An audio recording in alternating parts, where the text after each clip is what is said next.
here with Shane and Jordon. How's it going, guys? We just got off stage. You did, and it was an awesome Sweaty. fucking set. Thank you. Thank you. So how's the tour been going so far with the new band? It's been great. I mean, with the new band, yeah, it's been amazing. It's in the, yeah. Well, it's a new band, right? So, Yeah, of course. So let's do a little bio on the new band, how you guys formed. Yeah. Well, we see there was a previous bands for both of us. Ours, Asley Dying, and then his a Sleeper, and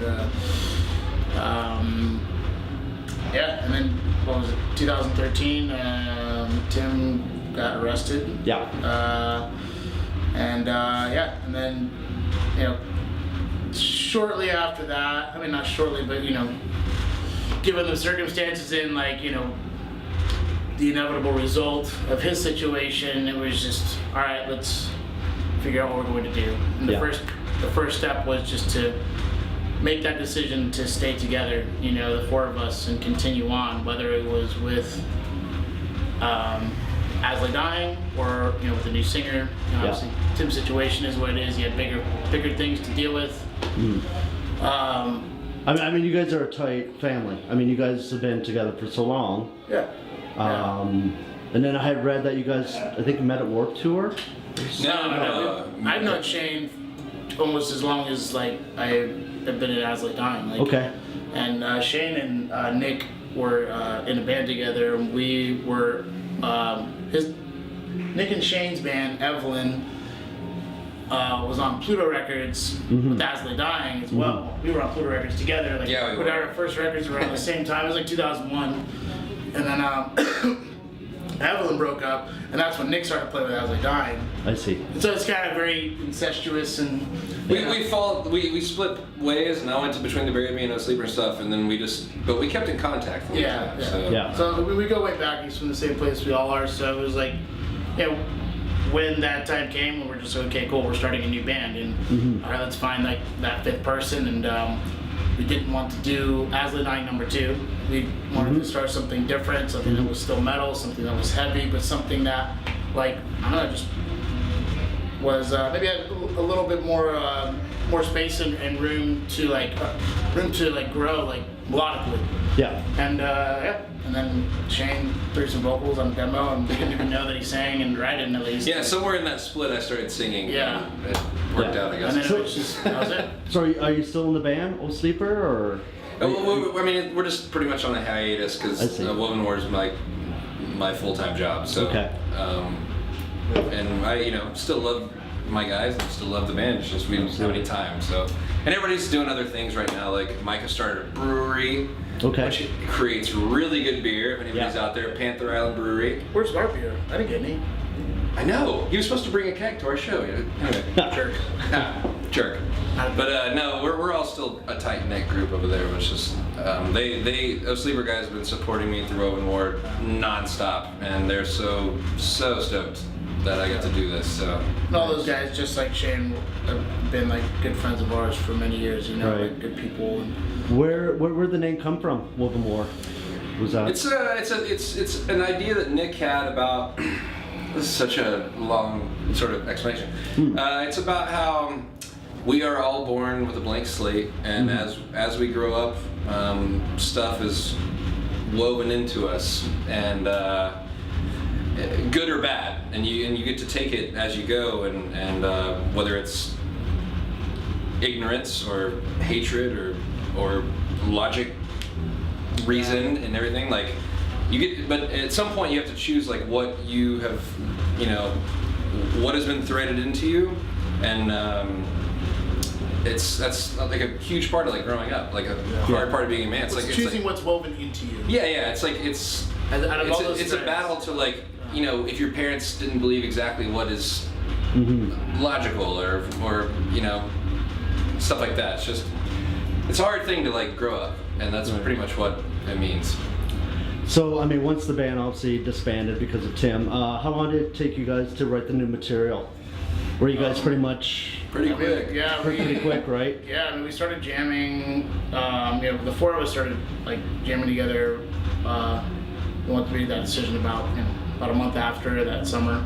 Yeah. And then, when Shane got the picture, then we started, we didn't want to write the record like without the fifth member, so. Of course. But once Shane was in the picture, it was around August, I think, of 2013. I mean, we finished writing the record and got in the studio in November. So, and then we finished pretty much by the end of the year, and then, kind of tied up all the loose ends and got it mixed at the beginning of the year, and then waited to release it and kind of announce everything until, springtime, early summer, and then, yeah. Right. Just looking at my notes, you used Bill Yep. to produce your album. Yeah. Good old Bill. And then you have Metal Blade on the label, so obviously that was a pretty easy transition to use the same people and It's the same. Yeah, I yeah. mean, over the years of just for us, building this great group of people around us. Whether it's for the production of the music, or touring, or label management, legal, businessmen. Across the board, agents. We wanted to keep all those people, and all the support was there. And everybody was stoked about Wovenwar, and Yeah, they never faltered once. They were just family. Yeah. So it's having been doing this for so many years, and you're just like Shane too. It's you build this group of people around you, you want to keep them. And Absolutely. especially the support's there, and they've been nothing but amazing, and we couldn't be happier. Absolutely. So obviously you got to change your sound a bit previous to your band, and then Shane. You kind of, Old Sleeper's not as, let's say, as heavy as a Lay Dying. So was this sort of a decision that you guys decided to go this sort of musical route? Not at all. It was literally just this organic sort of situation where Kind of happened. It just happened. Yeah, Okay. Yeah. Well, his voice happened, and that was that's what it was. It was okay, he has an amazing voice. Absolutely. Yeah. Super talented guitar player. All right, well, let's write around this, and And it's nice having that extra guitar on stage too, Exactly, probably, right? yeah, So yeah. it's a very cool, and it was very cool, creative, process, with this record, and just kind of getting to know each other, again, through writing the record, and then also just kind of seeing where all of us could go, and playing off of all of our strengths, and that's kind of how it happened. Yeah, it should have been a lot more awkward than it was, but it just wasn't. Nah, yeah, We just everything sort of fell into place. figured it out, yeah. really easy. Yeah.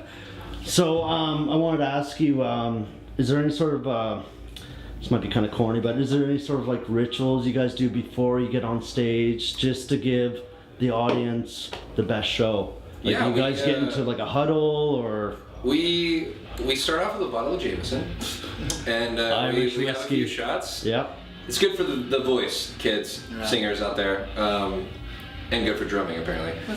But no, we have every show. Me and Jordan have to do this, or it's a shitty show. Okay.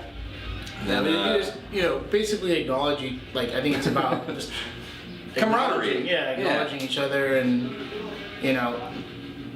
just acknowledging each other, and acknowledging the fact that we're together, we're a group, and we're brothers, and we're going out on stage to perform in front of a crowd. And it's cool And, that said that you're brothers. That's Yeah. very cool. yeah, me and Josh sing before every show together. Yeah.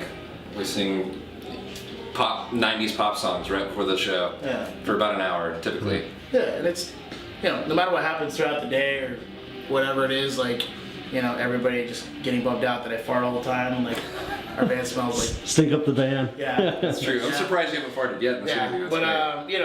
no matter what, Drink it's more when Bud Lights. Yeah, and then, exactly. Yeah. But, when we get on stage, I think it's about that's when you we all kind of focus in on just being a group and brothers and going out and playing shows, That's cool. and doing it to the best we can, and For sure. yeah, just being a professional band, and Yeah. also a band that's very passionate, about what we're doing. So, I wanted to ask Shane about a bit of your back history. Have you had any sort of vocal training? Not yet. Or no? So it's all No. natural and But I want to. yeah.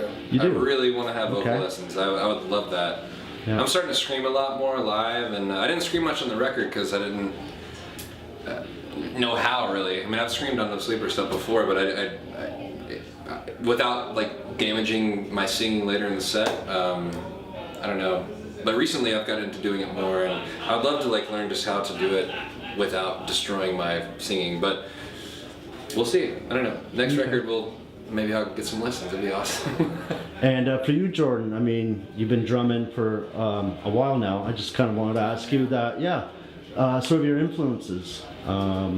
Like when you were a kid, did you always want to be a drummer? I want to hear this shit. Did you always want to be a drummer, or Always, yeah. Yeah. Okay. Always, yeah. It was just one of those things I felt like I was naturally drawn to, you know. Okay. I actually played trumpet for, I was in fifth I grade. think a lot of kids did, right? Yeah, you know, but I was always like sneaking off to the drum room, playing and get yelled at, you know. And Yeah. Pick up that trumpet. but yeah, you know, and it was just it was one of those things I'm always drawn to, and got a drum set for Christmas, and So I know your parents. yeah, you know, they were very supportive. Actually, Oh, my cool. cousin gave me he got another kid, so he gave me like his old kid, and then my dad like bought the rest around it, you know, like symbols and that, whatnot. But yeah, and that was it. And that's all I did. I stopped skating. I stopped playing baseball. Like I stopped doing all these, you know, other like important hobbies, you know. And at least at that point in my life, and it was just all I wanted to do is play drums. And yeah, from there I was just like, I mean, even before that too, just metal. I mean, I just wanted to find like the heaviest and the best thing, you know. And it was just like,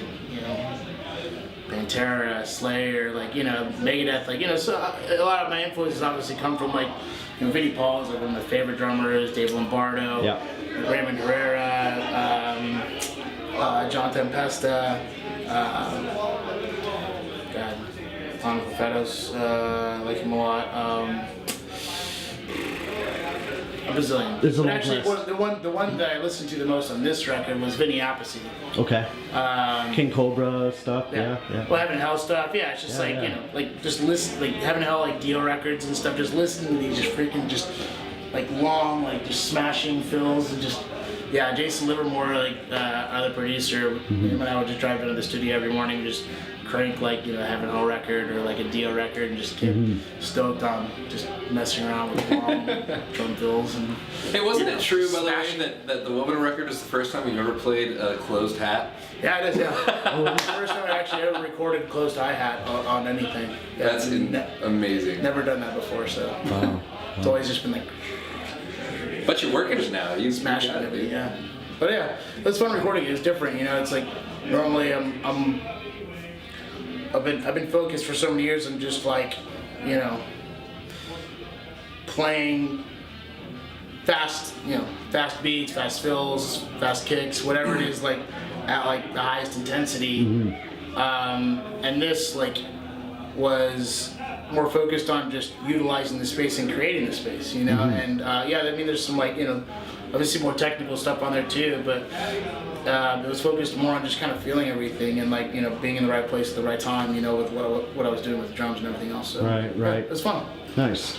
Obviously, this is your second. I mean, since the album, your second time in North America. Like, you're on the previous tour. Not since the album. This is our first time. Well, oh, yes. Yeah, with Periphery, Yeah. and now with In Flames and All Right. That Remains. So, and then you guys are gonna head across Canada. You did the sort of the U.S. Yep. across Canada, and then you had a couple more dates in the States before you wrap up. So, what are your plans for, let's say, after the after the tour? We're going to take some time off, and then Okay. we have a little Europe run, probably a headliner in Europe that can't talk too much about. Yeah, we're still kind of firming things up right Yeah, now. we're figuring It's still it in out. the works. Kind of. Yeah. Okay. Yeah. But the reason I interrupted you a second ago was Yeah, that yeah. this has been for us, a 75-day tour. Like the Periphery tour and the In It's Flames almost tour. one tour. Kind No, of thing. it is one tour Oh, it for is? us because Okay. we met up. We didn't go home. Oh, so shit. Yeah. We drove from Pittsburgh to LA and started this. Wow. So Yeah. and we're gonna be out for 75 days, and that's 9 days away. Hence why you need the break after a bit. Yeah, just kind of, you know, rest a little bit and get our taxes done and, you know, all that fun stuff. Detox a bit. So. Yeah, and I'll be heading to Europe, and then we got some more international stuff coming up later in the year. Okay. And then we'll be around. We're still kind of firming up the schedule and stuff like that, but I mean, we plan to be very busy and active, like as far as touring goes, just kind of figuring out where and. Yeah, so definitely people should look out for you guys. Oh yeah, there's a lot of plans in the works. We just Cool. can't really solidify anything Yeah. publicly yet. Yeah. So. As far as playing live, especially off the new album, it's all new material. You're not playing old stuff from your band and your band. What is your favorite track to play live? I don't know. What's yours? Prophets probably. Is fun. Okay. Yeah. As far as drumming, or just as far as the band just being together? No, and I mean, I think just everything, you know, everything about it. I think I like, you know, just good last song of the set. It's like, Cool. Is it because you get like a break and you get to just drink a Good beer? vibe, yeah. Just chill and just kind of hang out for a minute, yeah. And it's like, no, but it's also a fun song to play, like on drums and also the end of the song, you know, like I said, end of the set and kind of, you know, everything builds up to that point, and it's a cool song. Nice. I like it. Prophets is my favorite song to play. Yeah. And it's also at the end of the set, so I'm like, oh, I can let it loose a little bit more. But then Death to Rights is probably my second favorite to play. Cool. All right, guys. I think you guys look thirsty and need to have a few drinks. Anyways, we'll let it go. And thanks a lot for doing the interview. And yeah, I think everyone should check you guys out. You guys killed the set. So thanks for doing this, guys. Yeah. All right. All right. Cheers.